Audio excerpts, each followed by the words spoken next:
Hi, Cara. So nice to speak to you again.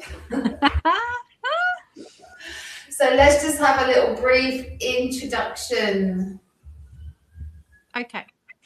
So, yeah, my name's Cara, and normally, well, I say normally, my usual sort of daily job is a Pilates instructor. So I teach mat work Pilates, but a special interest I have is pelvic floor health from a movement perspective.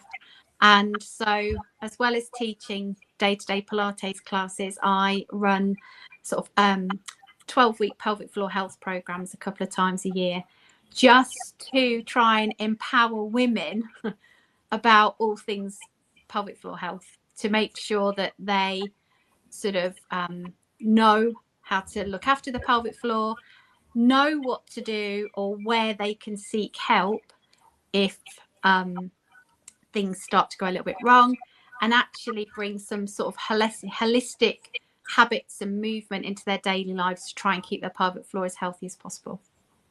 Because it's quite unusual, isn't it, as well? Like, not many people talk about it, or as we was just discussing before, like, realise that actually they can do something about it. Yeah, there's still this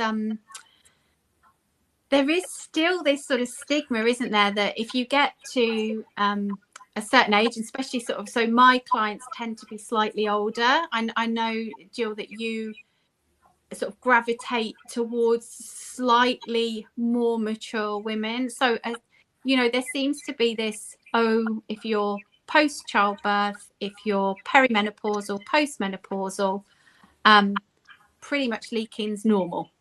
And I kind of want to twist that leaking's not normal. It's common potentially after childbirth, and as we get older, or certainly when we're in hormonal fluctuations or changes in hormones, it's common. But I'd rather not say it's normal, because normal sometimes suggests that nothing can be done about it. And actually, there are things that can be done about leaking to either improve, manage, or sometimes even eliminate symptoms altogether.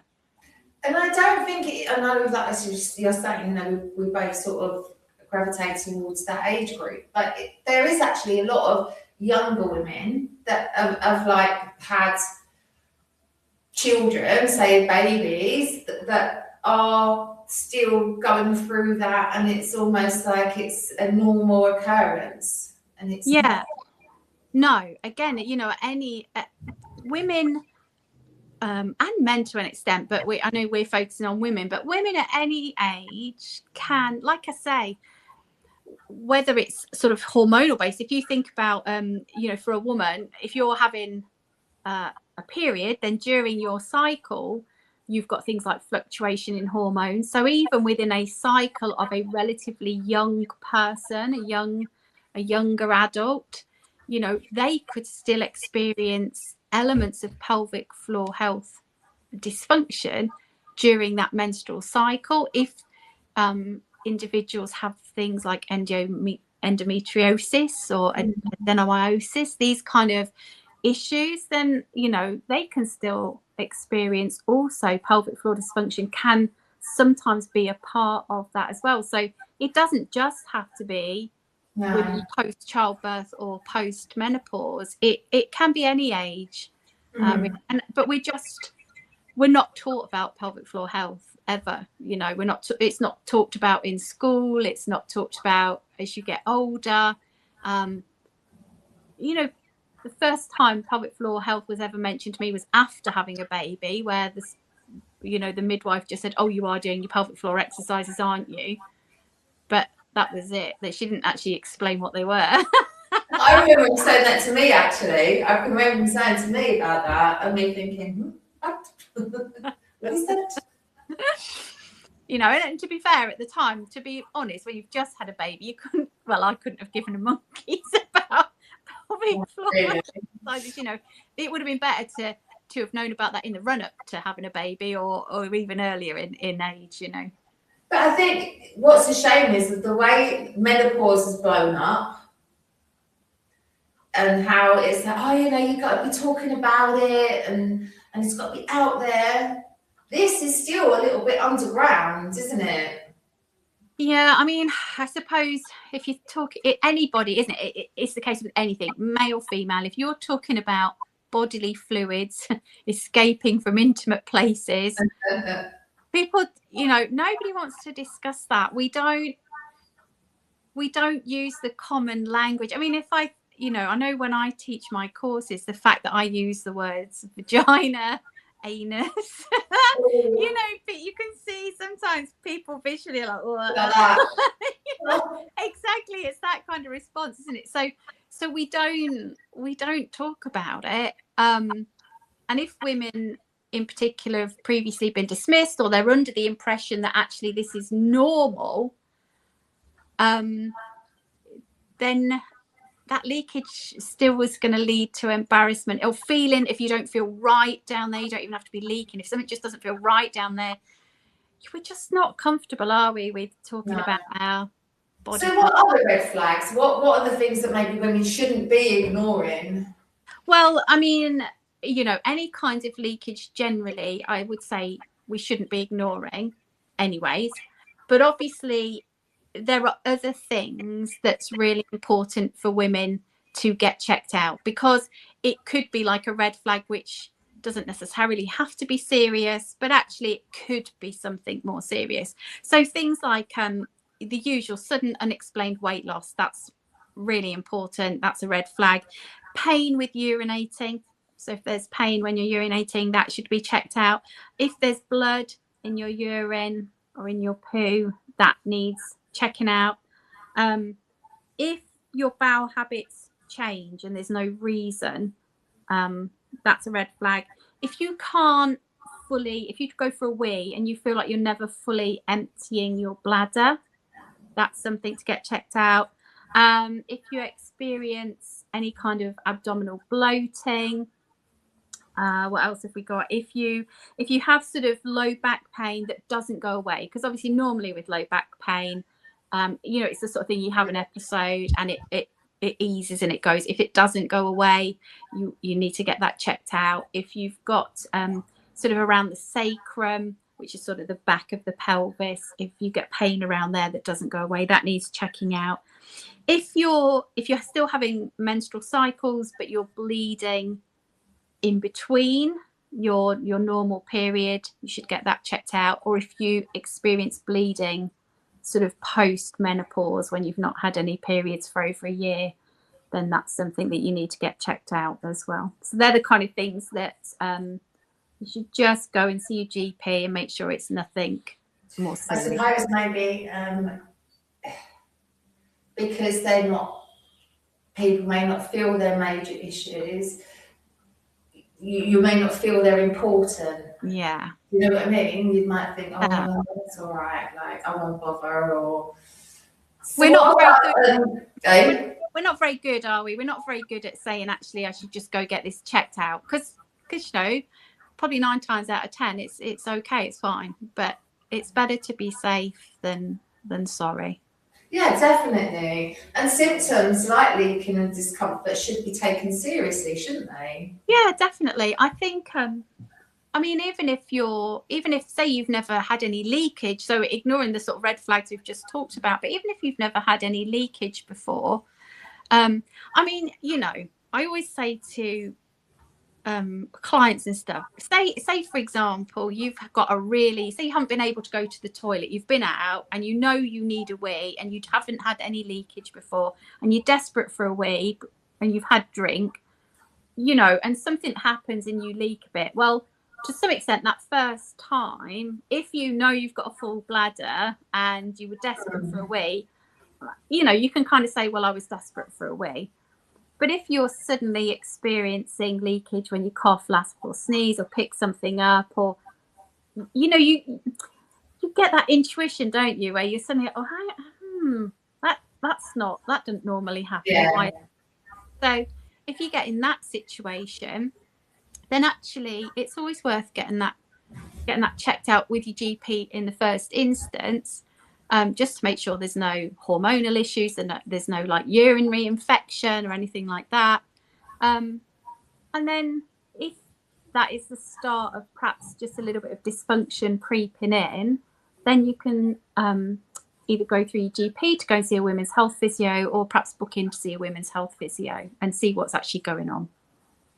Yeah, I would imagine maybe a women's health physio might be a bit of a better option than a GP. No disrespect to GP guys, but you know, I mean, you got to get an appointment first. No, I know. Well, I say that too. I mean, the thing is, your GP can rule out things like UTIs and stuff like that. Your women's health physio, they don't always do that. They might say to you something like, "Oh, have you been to see your GP?" So, I mean, there's no harm in doing both in a way either. For me, I often recommend to my clients, if you can afford it, you know, because you can self-refer on to a women's health physio, or you can ask your I think now actually the NHS might even in some areas have a system where you can self-refer to a women's health physio, but the waiting lists are like 18 months. So my feeling is, if you can afford it, you know, usually women's health physios are around the £60-70 mark for an initial consultation, but you know, if you're doing it early on, an initial consultation sorts it out, isn't it worth, perhaps, if you've got, I know, you know, it is a financial outlay, but if you have that money available, I think it would be a good thing. A lot of my clients are going private for like menopause support. Yeah. I think unfortunately a lot of them have sort of not got the help that they needed. Yeah. From GPs. I'm not saying they're all the same, but I think a lot of them have got better results and maybe a little bit more understanding. Yes. From private consultations, or specialists, really, to be fair. Yeah. Someone that's a little bit more specialised in that area. Yeah.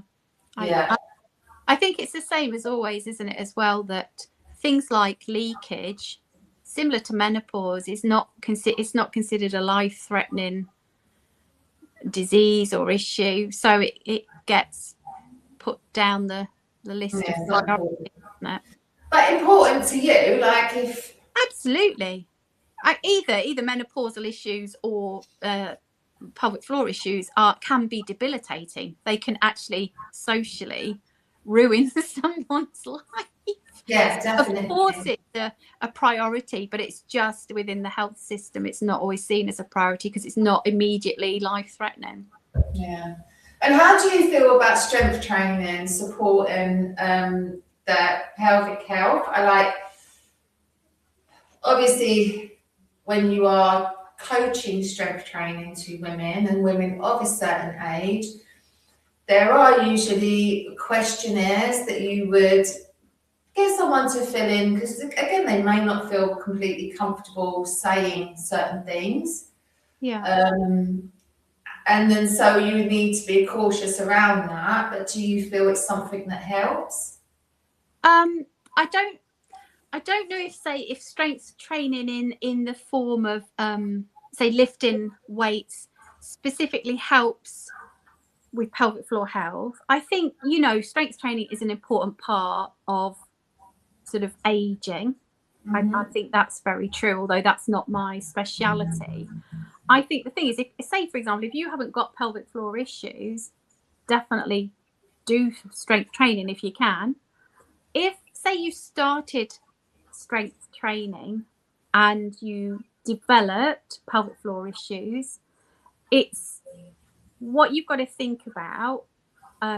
Pelvic floor issues are usually an indication that your body is not managing intra-abdominal pressure, whether that's walking, going upstairs, or lifting weights. That's, you know, if you've got leakage, it means you're not coping with the change of intra-abdominal pressure when you do the movement, the lift, or whatever.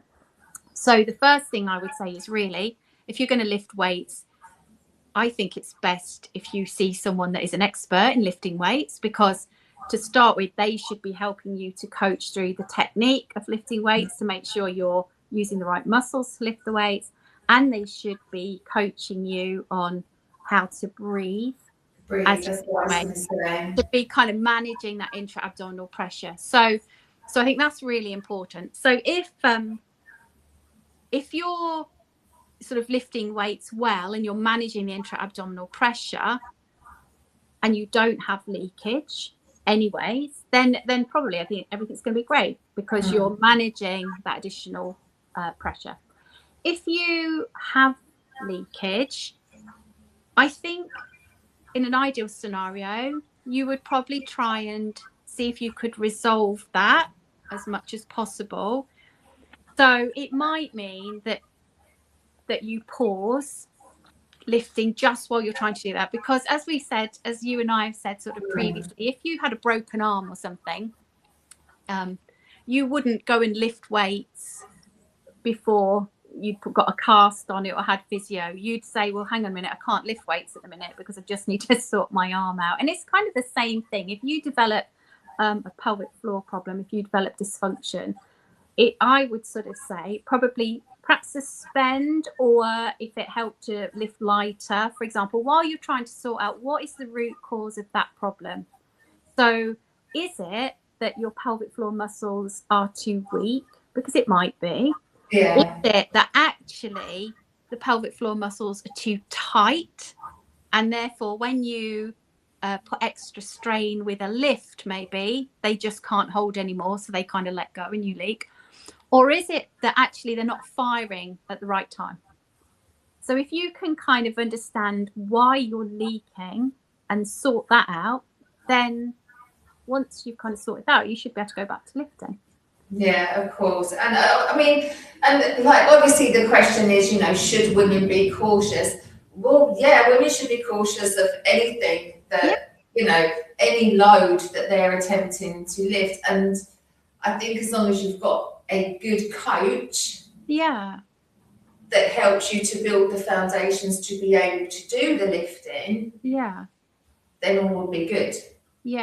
I think, you know, if somebody came to you and they were leaking, I think that's the thing, like you just said, isn't it? Actually, it's good to tell your coach, because if they don't tell you that they've got a say, you know, if they came to you and they've got a prolapse and they don't tell you, then you're not aware of something that you may need to modify for. Because, you know, if somebody wasn't lifting well, if their technique wasn't good and they had a prolapse, it could make it worse.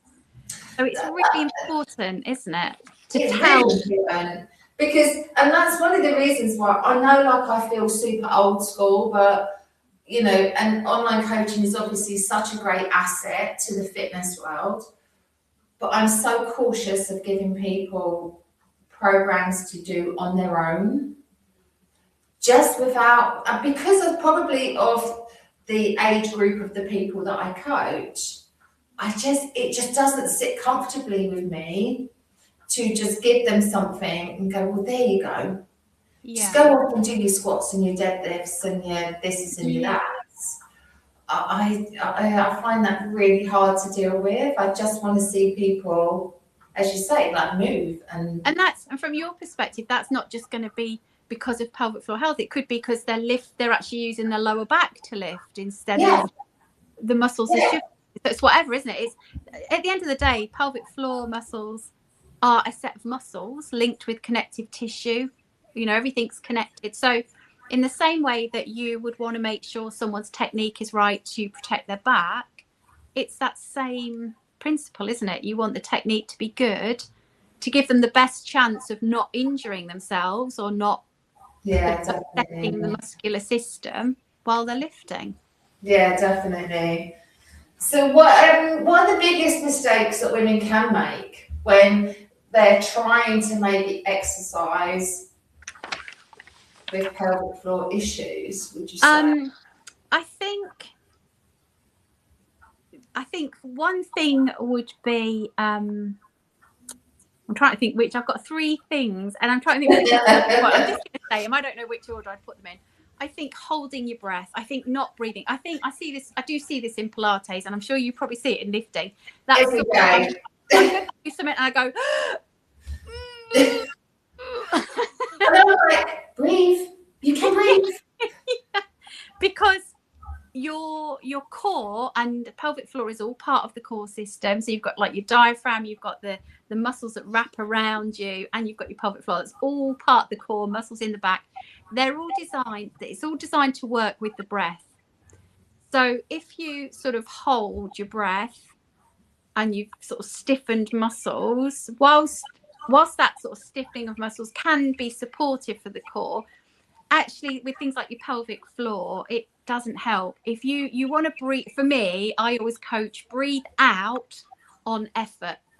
So you breathe in to prepare and then you breathe out on effort, because when you do that, there's sort of, you've got the core, you've got the pelvic floor, the tummy muscles, all the diaphragm, etc., are all working in synchronization with the breath to give you the sort of best stability. So that would be one thing for me that I definitely see happens. When you say that, like my clients suddenly go, oh yeah, that actually feels easier. I'm like, yeah, that's funny, isn't it? Like when they're turning blue. Well, sometimes I don't know if you know, I'll be like, are you breathing? And they'll go, no, I forgot. Yeah, because they're concentrating on what they're doing. Yeah, so that's definitely one. The other one is to make sure, sometimes what I see happen is that actually sort of when the core engages naturally, you've kind of got this, it'll sort of draw in. If you're breathing out and the core's engaging, it kind of draws in. And I don't mean like sort of sucking in particularly, but that's naturally what happens a little bit. And sometimes what I see is people, actually you're seeing them pushing their tummies out. You know, their tummies will dome outwards on the effort. Well, if their tummies are doming outwards, although you can't see the pelvic floor, but the chances are if the tummy's doming outwards, the pelvic floor's going to be sort of following that same pattern. And if there's a weakness, then that's where you'll get problems. So for example, if someone's got a hernia and they're kind of doing that doming, that's when you're going to be, that hernia is going to be sort of, you'll see popping out. Do you know what I mean? And Yeah. Pelvic floor, if you're pushing everything out or bearing down, you're sort of not giving your pelvic floor the best chance to sort of maintain its integrity while you're doing the effort. And then the last one as well, though, which is almost like the opposite of that, is that actually we don't always need to be sucking in either. We don't always need to be drawing our tummy buttons in. The pelvic floor and the abdominals and everything, they need to be able to lengthen and they need to be able to shorten because they're muscles. So we don't always want everything drawn in really tightly. We want to relax, not, you know, obviously, like I say, exhale on effort, but on that inhale, you kind of want to let things more relax so that they're ready and don't get exhausted to do the next contraction, if that makes sense. Yeah, it does make complete sense. And when you're training with someone, you can see whether they're drawing in or relaxed, can't you? Like you can see like the effort. Yeah. So if you're watching someone do it, it's definitely like what I mean.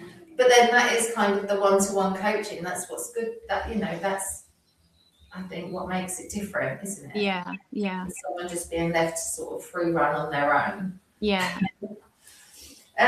So why do you think women do feel embarrassed about it? Well, I mean, it's obvious why you'd feel embarrassed about it, but why do you think women don't want to?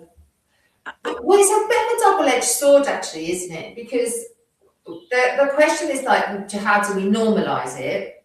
Yeah. But then, obviously, you've got adverts on the TV now that are promoting things for it, which almost then makes it normal, but it's kind of not normal. Well, I think the problem with the adverts on the TV are saying, you know, if you think, so always discreet. So it's discreet. And I know you don't, I mean, don't get me wrong. You don't want to be walking down the street and just sort of going, oh, hi, I'm wetting myself. Can you see that? You don't want that. But, you know, that whole discreet means, you know, hush, hush, behind closed doors, don't talk about it. And actually, things like always, there's no part, I don't think, if this does crop up, it's going to be in the small print that you can't read, that says this is common. And actually, if you go and see someone, you could actually stop these symptoms, because obviously they want you to keep buying their pads, don't they? Yeah. So there's not an advertising message that says, you don't see adverts on the telly. In fact, interestingly, you watch Channel 4 sometimes, and I don't mean at night, I mean during the day, there's lots of like erectile dysfunction adverts on there. It's because they think everyone's sitting at home. Well, when they've got it, they're sitting at home. They must have erectile dysfunction.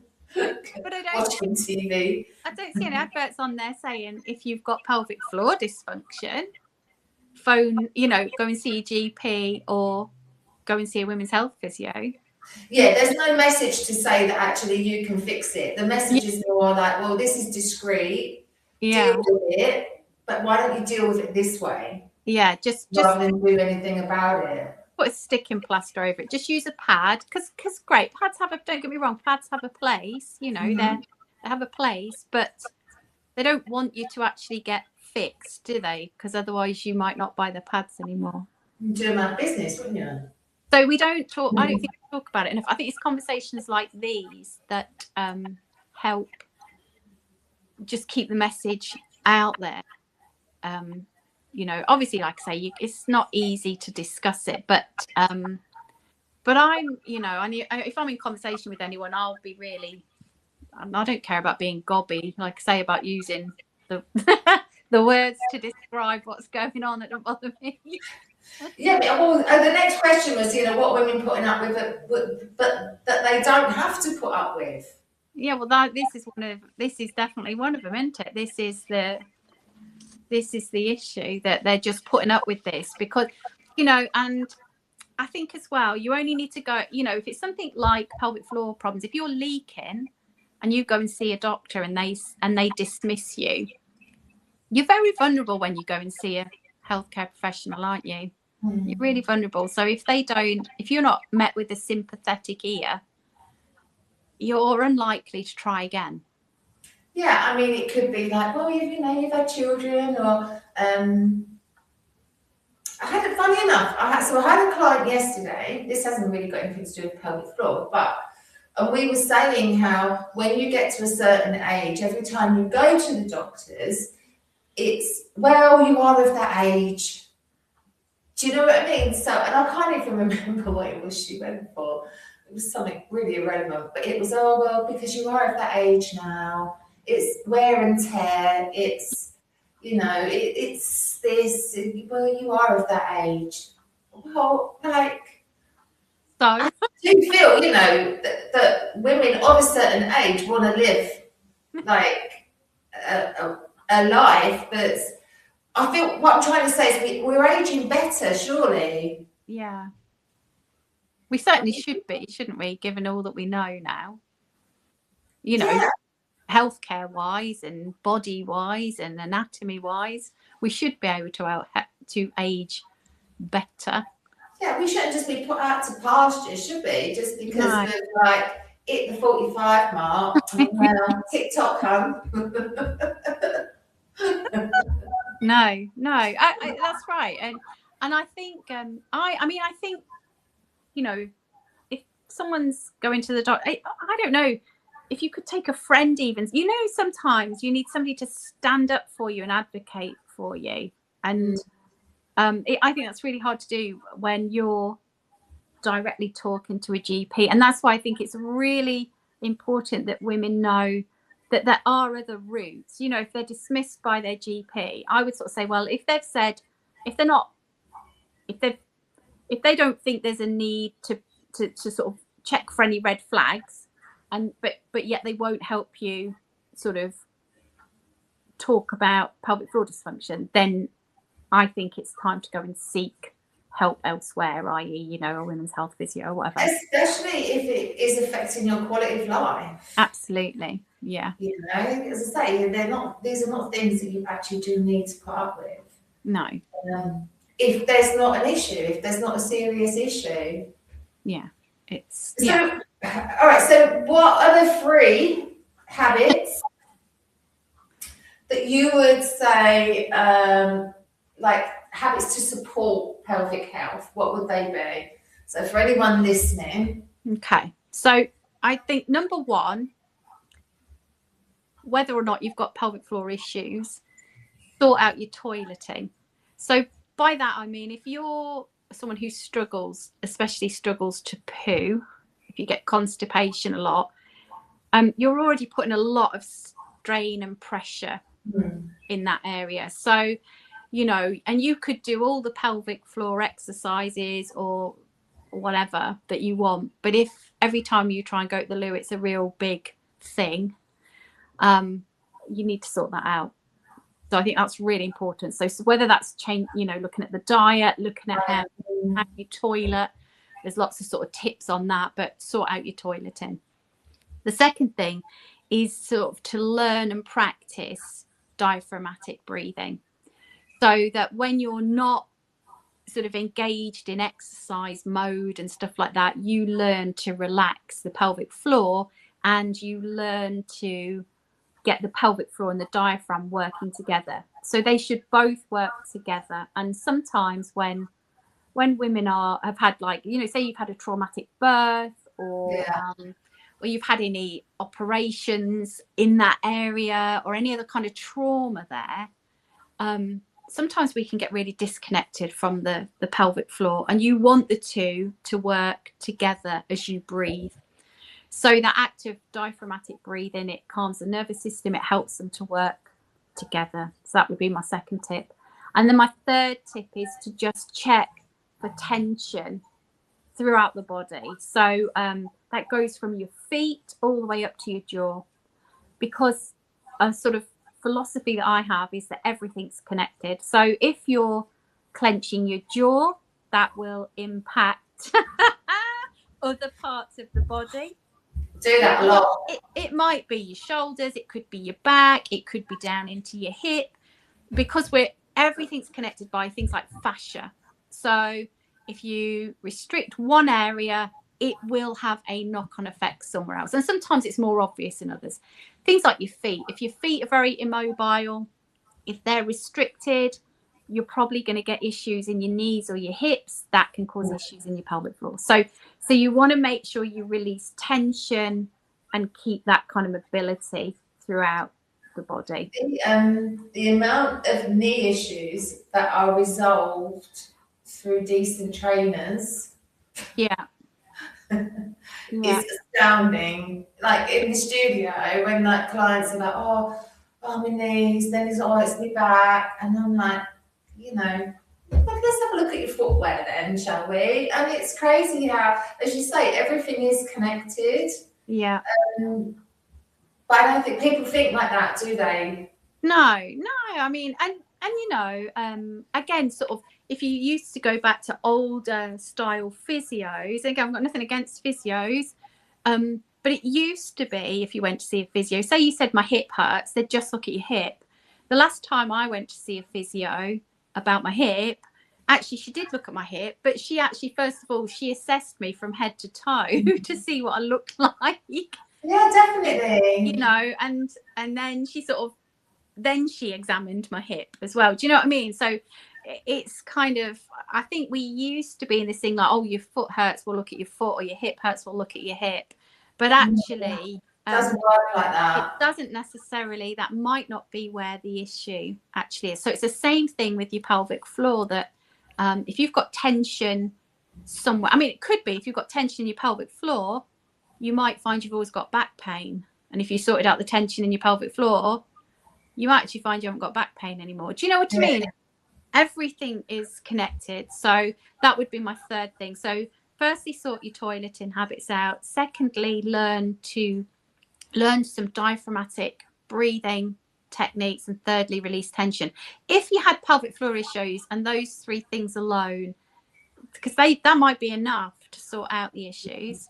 But if not, it could be that you need to do some strengthening work for the pelvic floor, or it could be you need to do some work on timing, like the pelvic floor switches on at the wrong time. Yeah. So that could be the other issues. But the first three things, the things that you can do, without, you know, they're not specifically pelvic floor training, but they are all things that link into the pelvic floor health. Yeah. So to wrap this up, have you got any other little words of wisdom for anyone listening? Well, you know, I think I don't think we should ever necessarily say, well, pelvic floor issues are not normal. I don't think we should ever assume that if you've got pelvic floor issues, it means you've got to completely stop doing something. I think, you know, you can seek help to see if you can work out the root cause of the issue, because if you can resolve that, you may well be able to go back to living that life. There may be things like prolapses. Sometimes prolapses can't always be resolved. You know, sometimes they are what they are. Yeah. It might be then you can modify exercises to manage the symptoms. Sometimes if you see a women's health physio, there are other things that, you know, things like pessaries, etc., which can be given so you can get the appropriate support, etc., so you can carry on with your life. So pelvic floor dysfunction is not something that should just be ignored, or you shouldn't feel like you've got to just shut up and put up. Yeah, and just live with it. Yeah, definitely. It's definitely worth exploring if you're having issues. Yeah. It definitely needs exploring because it's not normal. No. At all. Oh, thank you for today. All right. Always a pleasure. Lovely. Thank you. So we'll do another one. What I would say, Jill, is if anyone was out there who listened and just was like, oh my God, that's me, and I don't know what to do, and I don't go to the GP, and I don't know who to turn to.